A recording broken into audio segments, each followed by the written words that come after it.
Now staying with Sri Lanka, and this is a story that kicked up a storm and threatens to snowball into a political controversy in that country, one that could potentially fuel the great game unfolding in the Indian Ocean region. A US State Department spokesperson has told Wion in an exclusive interview that Washington has no plans to set up a military base in Sri Lanka. This clarification comes as a shot in the arm for Prime Minister Ranil Wickremesinghe. Remember, he's been accused of selling out to America. Now, this is election year in Sri Lanka, so these comments are very significant. Sri Lanka will choose a new president before the end of the year. The Prime Minister, who is likely to run for president, is under fire from opposition lawmakers.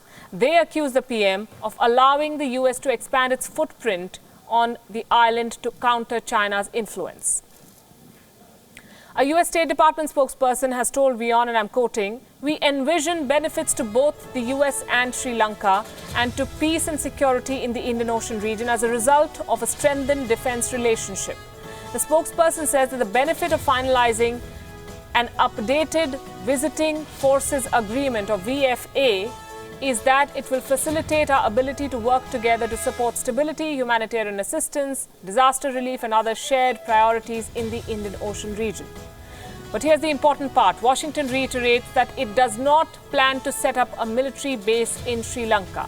The spokesperson says that the US has no ambition to establish a military base or establish a permanent US military presence in Sri Lanka, and that is the big headline coming out of this one. An updated VFA, if approved by the government of Sri Lanka, will simply update an existing agreement established through an exchange of notes way back in 1995.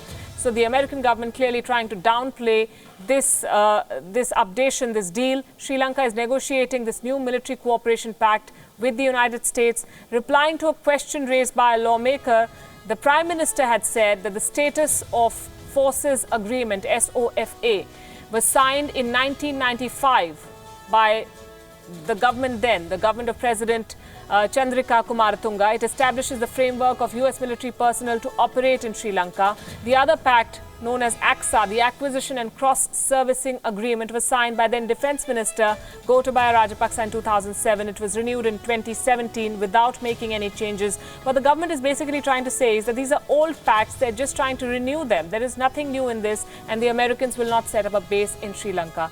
Diplomatic privileges are going to be extended to military personnel and defence contractors. Specifically, the text of one of these pacts between the US and Sri Lanka says that under Clause 3, all activities shall be carried out in accordance with their respective national laws. It also prohibits the transfer of weapon systems. The opposition lawmakers in Sri Lanka fear that the military deals being negotiated with the US are going to pave the way for an American base on the island, and that is something that the US State Department has rejected.